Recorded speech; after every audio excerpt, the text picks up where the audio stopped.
In the early 1900s, commercial bees were moved by train once or twice a year in accordance with flower blooming so that they could access nectar for honey production. Faster, easier truck transportation became the norm in the 1950s. But by the 1970s, honey production became secondary to pollination services for crops on industrial farms. That's a quick apicultural archive of events. Today, honeybees are transported 3 to 5 times a year. Large-scale farms control roughly 70% of all agricultural land. They grow crops like corn and soybeans primarily as animal feed, and carbohydrate staples like wheat and rice to feed 8 billion humans. A given crop may only bloom for 2 weeks.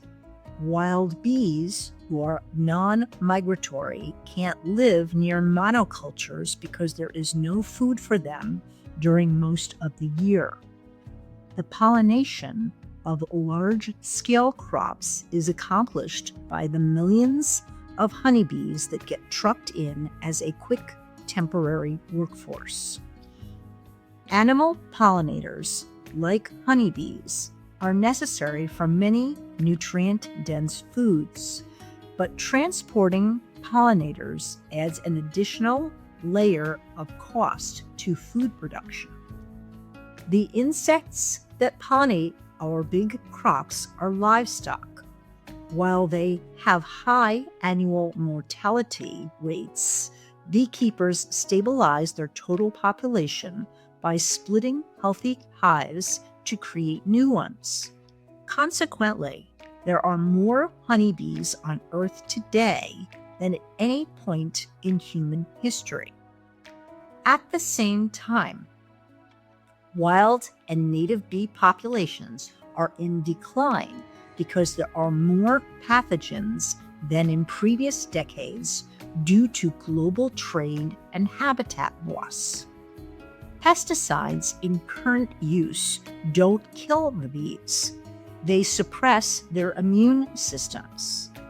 The increased pathogens are exacerbated by the bees' weakened immunity.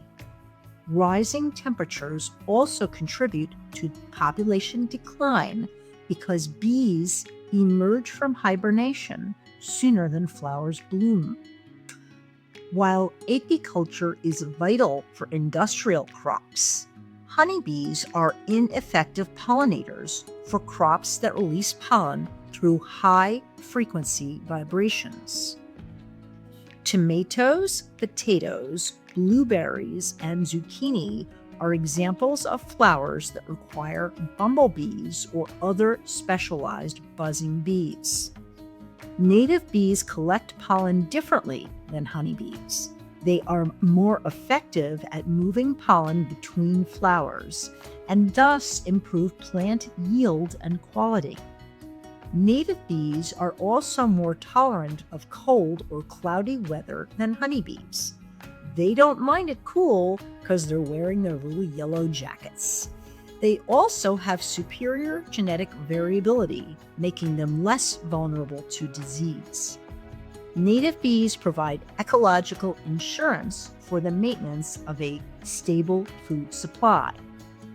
If you want to be informed and learn about nature's generalists, the busiest bees, pollinators in general, or are curious about honey production, check out GCAT's Chronicle learning activities on Teachers Pay Teachers.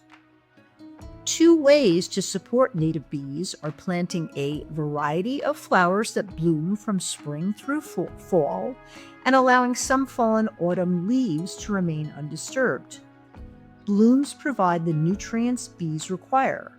Leaves provide overwintering habitat for some bee species. If you love the beauty of diverse flowers or walking through fallen leaves on the floor of a natural woodland, come check out Pleasant Valley Maple Lodge. We are in an enchanted forest in the Hudson Valley.